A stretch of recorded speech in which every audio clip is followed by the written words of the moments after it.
Hello paper crafters, this is Jane Fires, Fun Stamper's Journey, Independent Coach number 151.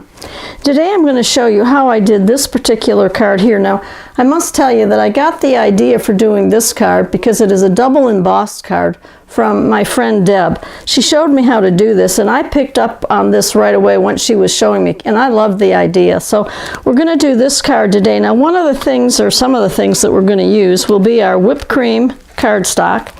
And this, of course, is my go-to cardstock. People kind of chuckle at me, at least my team does, because when I order my whipped cream, I usually order 10 packs at a time, and somebody said, well, are you giving them away? No, they're all for me, because I use a lot of the whipped cream. So this is our whipped cream.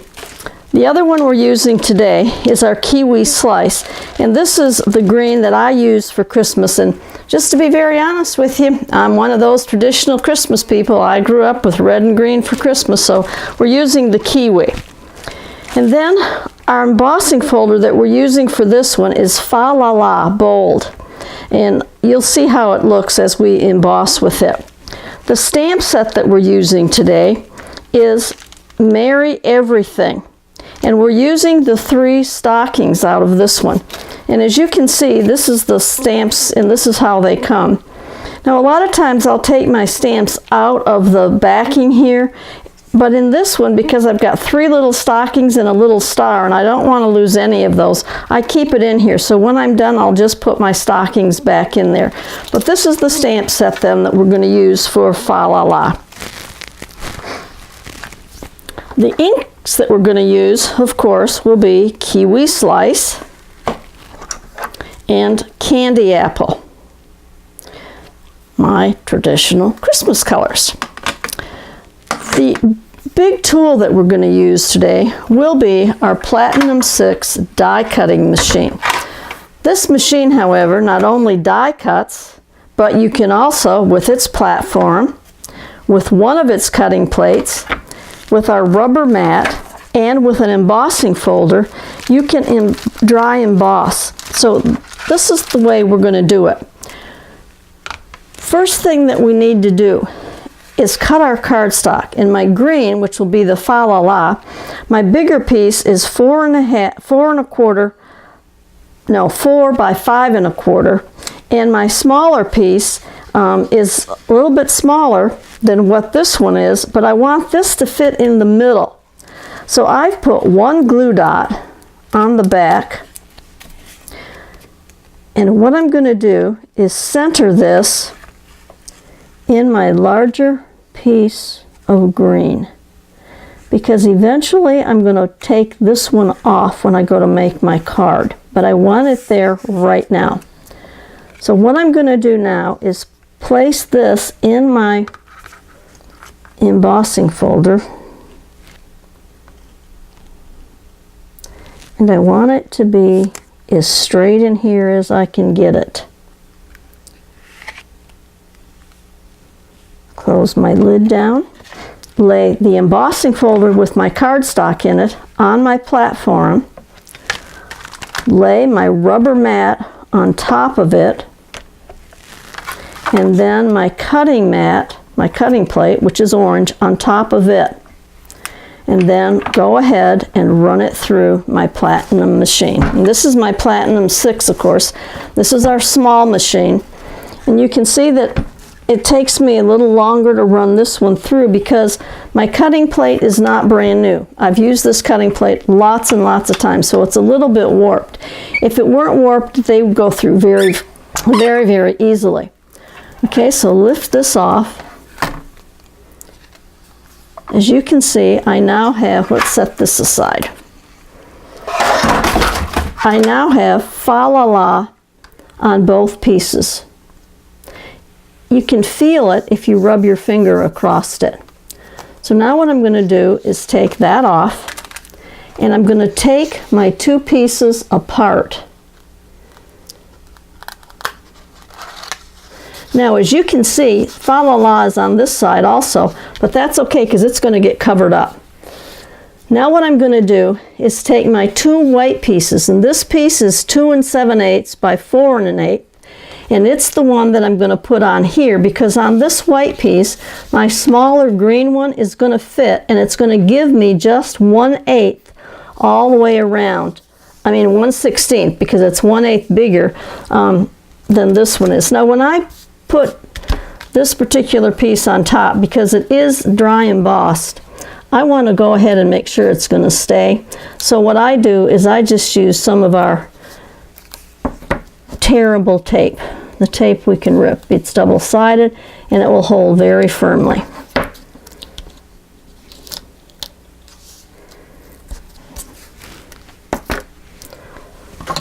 Take my bloom tool and run over one edge of all 3 of them and peel it off.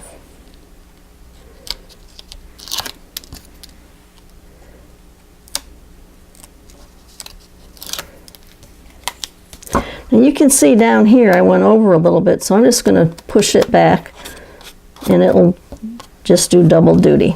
And then I'm going to line this up with my little tiny border all the way around.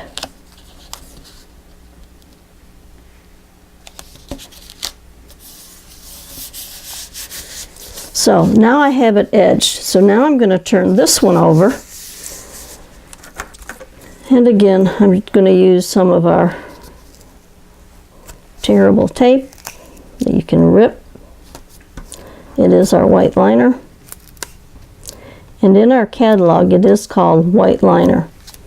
I'll just put the word tape to it because we also have the white liner that comes in sheets.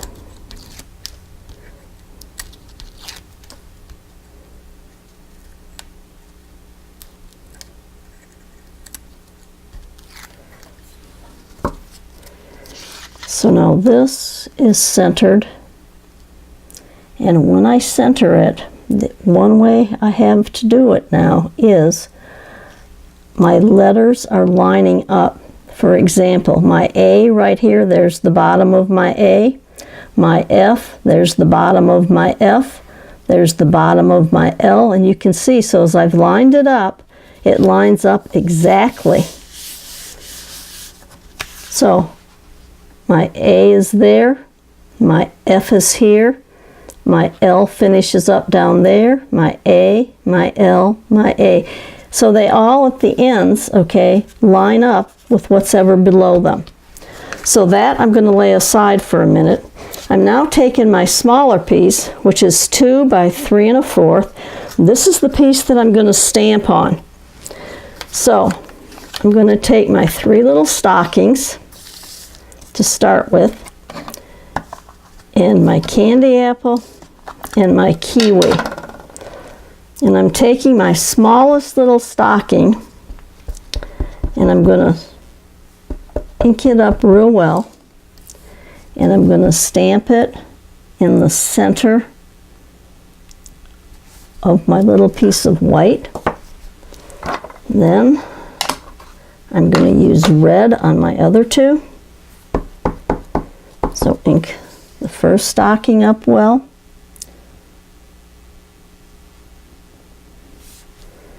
Put it on one side. My other little stocking here on the other side. So that you can see I have 2 red stockings and I have 1 green stocking.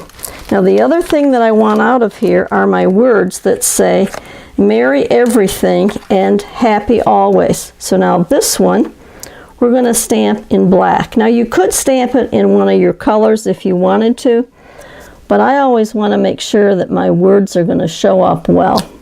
And so I usually always stamp my words in black.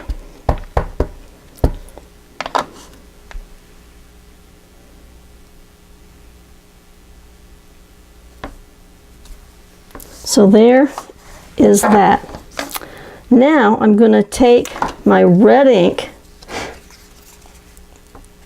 and I'm going to just simply run it around the edges of this particular piece.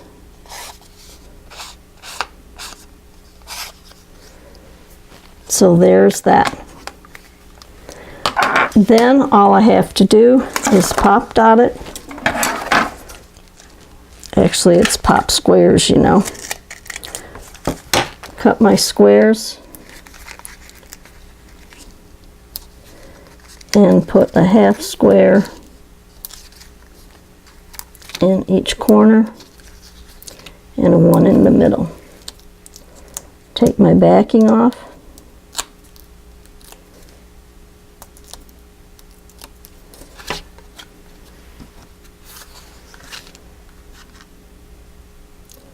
And center it in the middle of my card. And then take my green and I think I'm going to put it down solid with my tape onto my white background.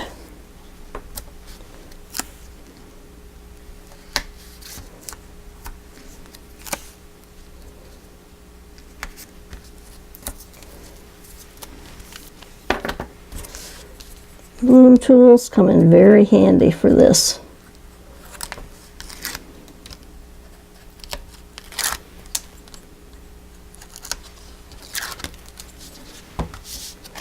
And center it on the front of my base.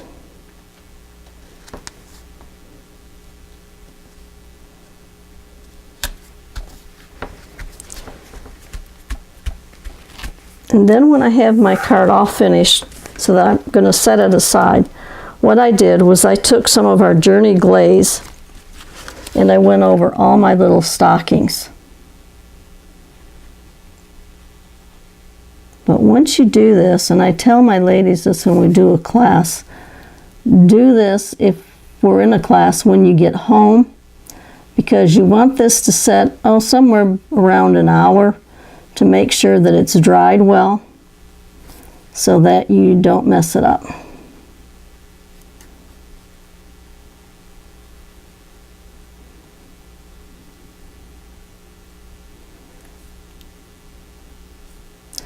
Now, one of the things that I do, our Journey glue comes in a 2-ounce container like this.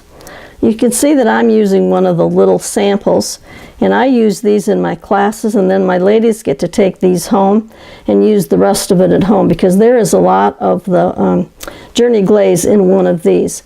So this is how I do it. Once it's dried, you can hold it up, you can touch it. Right now, obviously, I can't do that with that one. But this is the FALALA Merry Everything and Happy Always Christmas card. Easy to do, but a fun technique using the double emboss. If you have any questions, you know how to get a hold of me. You can email me at Serif, S like in Sam, ERIF1 @AOL.com. It is my name backwards. Thank you for watching. If you have any comments or would like to see me do anything else that's different, please leave it in the comment section. Have a great and blessed day.